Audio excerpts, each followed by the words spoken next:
on the 4th floor of the Museum of Modern Art in New York, and we're looking at Robert Rauschenberg's bed.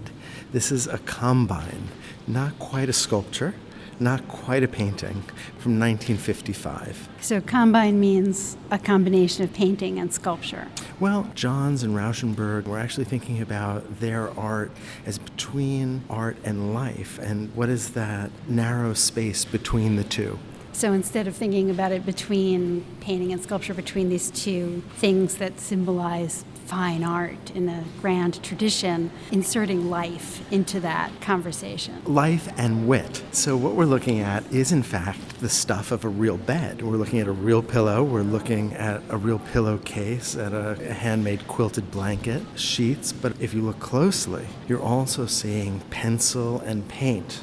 And of course, all of this has been taken out of the horizontal where you could lie down on this and put up on the wall. I'm reminded of Pollock painting on the floor, and then those pieces of canvas being picked up and put on the walls of a museum or a gallery. And the other way I'm reminded of Pollock is in all the drips that we're seeing here. And this is a reference that Rauschenberg wanted you to come to. The Pollocks are just 5 years old, the great drip paintings. That's exactly right. This artist wanted you to be thinking about Pollock, and this is really a confrontation with Pollock, with abstract expressionism broadly. That was the dominant contemporary art of this moment in 1955. Pollock would die the following year. When I think about abstract expressionism, I think about the personal, subjective experience of the artist on the canvas. And so I guess it makes sense to me that this is a bed, a place of our unconscious, of our dreams. But I think it's also tongue-in-cheek. This notion that the abstract expressionist canvas was somehow the manifestation of the internal state of the artist. Rauschenberg is saying, you really believe that? Well, let me give you the actual sort of arena of the dream. I'm going to give you my bed. So you think he's making fun in a way? Absolutely. Art historians have sometimes talked about the kind of Oedipal relationship between Rauschenberg, a younger artist, and the abstract expressionist that he was friends with at this time. So that makes this a kind of in-joke. 1955, in the work of people like Johns and Rauschenberg, is the moment when art moves from being modernist in its sincerity to a kind of postmodern attitude that is responsive and that is self-aware, a kind of hyper-self-awareness. So we could understand that as a switch between modernism to postmodernism. Or sincerity to irony. It is true that when I think about abstract expressionism, there is this attempt by each of those artists, Newman, Pollock, Rothko, Motherwell, the great artists of the abstract expressionist movement.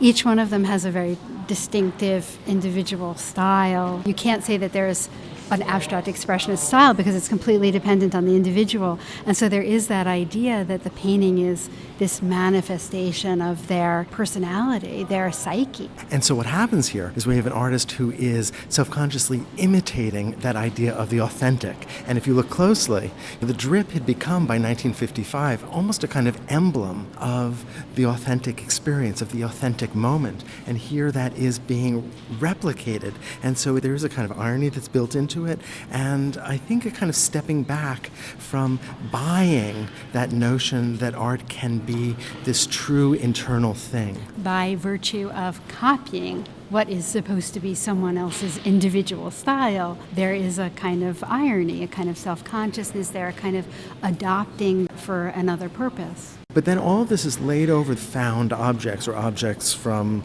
Rauschenberg's bed. So there's something incredibly personal, but also absurdist here. And that's why Johns and Rauschenberg are sometimes referred to as Neo-Dadas, because they've picked up the mantle, the flag of people like Duchamp, who are interested in irony, in playfulness, in a reprising of ideas and reconstructing of a vocabulary of meaning.